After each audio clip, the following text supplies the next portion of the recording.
Hey everyone, Keith Arkenberg Farms. Today we're in the pack house because I've got an issue that I've been wanting to work on for quite a while, and that is how do I clean the inside of my bubbler rail. All the brushes I found are bottle brushes, maybe a foot long, but we got a 4-inch piece of pipe here, but I believe I have a solution. So let me show you.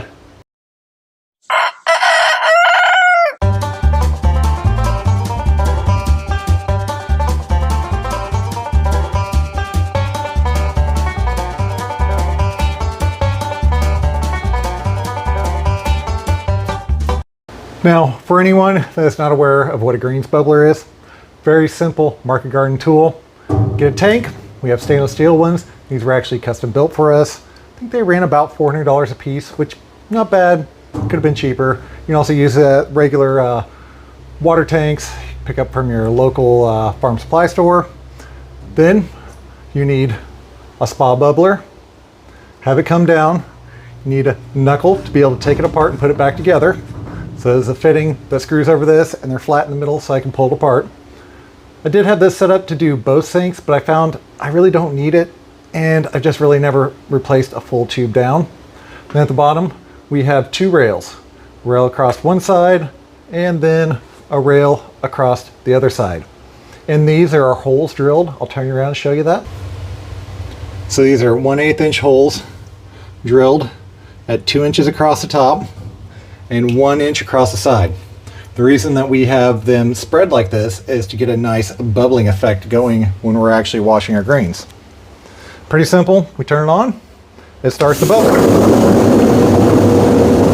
When it bubbles, it actually takes the lettuce and rolls it to help clean off all the field dirt better. I don't have it quite full enough right now to get the full effect, but I believe you get the idea. Now here's where the problem lies. You shut it down, it was full of air. Now, see the bubbles coming out. It is now sucking in the dirty water from washing your produce. As that sits in there, it starts to build up a little bit of material in there, and that becomes an issue. Now this whole thing I can take apart very easily with my connector right here. And then this is not glued together, it's actually just pressure fit everywhere along. And at the end cap, we actually have a screw-in cap. So here's the problem. We go and take it apart to clean it when we're done. Each of these components come out. So we've got our down piece, which actually holds it down and hooks to our knuckle up top. Then we have our L system right here, which again, just pressure fit. And at the end of it, we have a screw-in cap. This is so we were able to clean it, but I've never really found a good way to clean the inside of that. I mean, as you can see, there's a bunch of gunk and stuff in there, and this gets washed out and rinsed and cleaned and sterilized on a regular basis. But I really want to be able to get in there and do that. Again, this is a short end. This is 2 foot. So finding a bottle brush that'll actually go that far into it has become basically a task that I've not been able to accomplish. So what I've done instead is actually decided to make my own. Went to the grocery store, found a standard dishwashing brush, just like this, which I believe will work perfectly. I've already taken the handle off of it to kind of see what it's made out of, and I've also cut it shorter, which I'll show you why here in a second. But you can see it's kind of got this ridge on it, which I think will hold very nicely.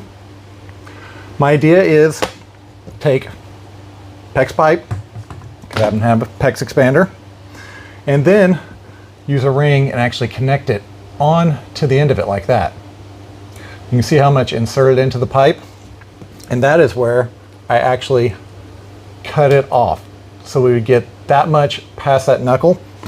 Then hopefully when the expander piece actually tightens down, it will suck around it and not let go. That way I can push it into there, turn it if I need to, and scrub all the way through the pipe.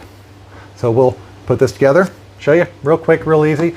If you don't have a PEX expander, like most people don't, get a PVC pipe, get some 5-minute epoxy the whole thing together. I imagine it'd work great as well. You do run into some issues every once in a while. Dissimilar materials together, they don't like to glue. but this is a plasticky material, very similar to PVC, so I believe there shouldn't be any issues with actually gluing these together. First step is going to be taking a piece of our PVC, or our PEX tubing, which we're using the expansion rings, so you want to make sure this is PEX A. The other stuff will actually tear apart when you go and try to connect it together. Or you could also use the other type of PEX and probably the crimp rings too. I don't think there'd be any issue with it. So we insert onto our expansion ring, very simple, and we have an expander tool. Pretty simple to use. You load it in, you push it, and you keep going until it starts to expand out. And see, now we're all the way down on it. I'm going to give it a couple more, just so it holds its shape a little longer and doesn't want to go back as quickly. Just like that. Remove it, bottle brush in, get it slid all the way down, and then we got to hold it tight until this ring will recontract. It's actually plastic material that will go back to its shape once it cools down, and it'll hold on here very tightly. The tube itself will do the same thing. So there is the basics of a brush. So now we have a 5-foot brush to go down our tubes and be able to clean them out. I'm going to let this contract the rest of the way. Looks like we're getting pretty good tight hold on it. Oh, nope, came out. We might have to add some glue on there as well, or just wait for it to tighten back up for us. So, be back in just a second. Now I found just letting it sit for a little while longer, this band really tightens down on it and gives it a really good fit. I still might add some super glue to it later, but for now, that's completely unnecessary. So, the reason why I used this material instead of a piece of metal or anything else, this is food safe. This is food safe. This is food safe, made for clean dishes. So now we have a food safe implement to clean our food safe area, which would be the tubes for a bubbler.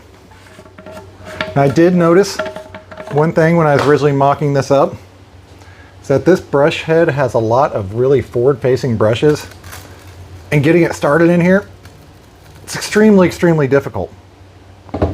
So the solution I came up with is actually any of these that are facing forward, I'm just going to go in here with a pair of wire cutters and just remove them.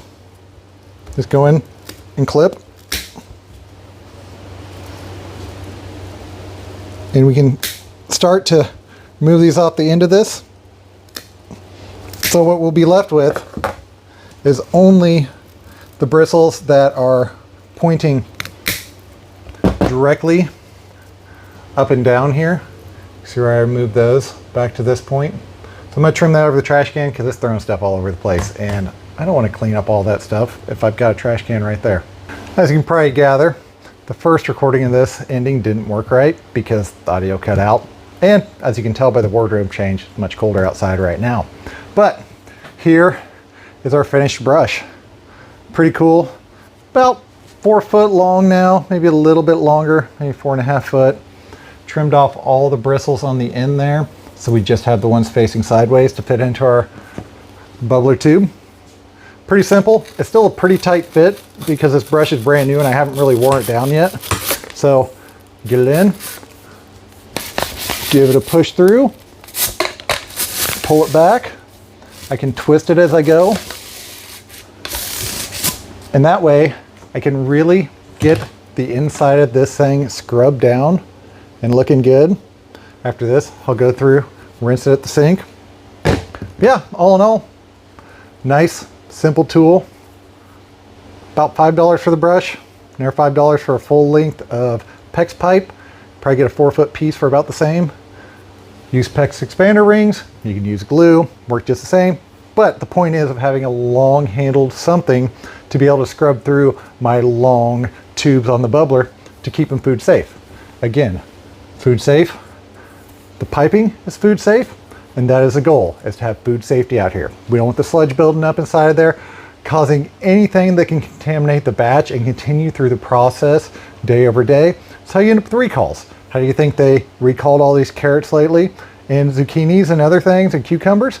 They recall over months long because they do not do a proper wash down, change their lot codes, and have documentation of it. So they have to take a whole entire span of produce. You do not want that. If you ever do have an issue, you only want to have it span a week at the most, and preferably you can take it down to a batch where you've sanitized in between, or just a day. So that's what I can tell you. Pretty neat. Nice little tool I made here. Also, if you haven't checked it out, head over to arkenbergfarms.com. Mark Garden Farm School courses are open. Got a whole bunch of cool stuff there. Also got spreadsheets, side openers, custom printed jang rollers. Go check it out. Learn what you can. Start your farm. Make it better. Make it more productive. Make it more profitable. So, as always, hope y'all liked your Saturday. If you did, don't forget to like and subscribe. Thank y'all. Have a good day.